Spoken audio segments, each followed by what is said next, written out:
స్థితిలోనే, నీ ఉన్న ఆ యొక్క స్థలములోనే కళ్ళు మూసుకొని ప్రార్థన చేస్తాం. దేవుణ్ణి అడుగుదాం 2 నిమిషాలు. ఈ పవిత్రమైనటువంటి సమయంలో, ఈ అద్భుతమైనటువంటి వాతావరణంలో, దేవుడిచ్చినటువంటి ఈ యొక్క అద్భుతమైనటువంటి సమయంలో నీ హృదయము తెరచి దేవుని పాదాల చెంతపరిచి ఒక్క చిన్న మాట అడుగుదామా? ప్రభువా, ఎన్నో పాపాలు చేశానయ్యా, చెప్పుకోలేని అనేకమైనటువంటి తండ్రి నాయన దుష్కార్యములు చేశాను. ఈరోజు నేను పశ్చాత్తాపడుతున్నాను. నాతో మాట్లాడు.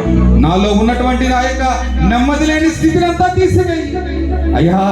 ఈరోజు నేను నీ బిడ్డగా నేను మారబోతున్నాను. నా యొక్క దుఃఖము నాట్యముగా మార్చబోతున్నాం అన్నటువంటి కావరెంట్ ఒక నిబంధన తీసుకొని ప్రార్థన చేసుకున్నాం. స్తోత్రము స్తోత్రము స్తోత్రము తండ్రి. నజరేయుడా, నిత్యుడవకు తండ్రి, సమాధానకర్త, యుగయుగాలకు కారణభూతుడైనవా, ఆది అల్పైన దేవా, నీ పాదములకు వేలాది వేల స్తుతులు స్తోత్రాల వందనాలు చెల్లించుకొనిచున్నాను. అవును తండ్రి, అయా చెడిపోయిన స్థితిలో నేనున్నాను. మరి తండ్రి నాయన, చెప్పుకోలేనటువంటి బాధలో నేనున్నాను అయ్యా. అనేకమైనటువంటి చిక్కుబడి ఉన్నాను అయ్యా. నన్ను దాటిపోవద్దు. ఈ రోజు నన్ను పట్టుకో, నాతో మాట్లాడు.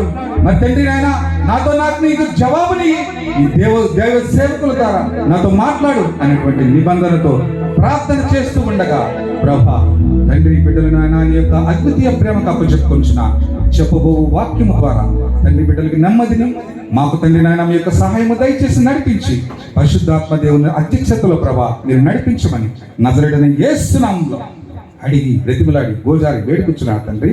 ఆమేన్. అందరం చెప్తామా? ఆమేన్, ఆమేన్, ఆమేన్. దయచేసి కూర్చోండి.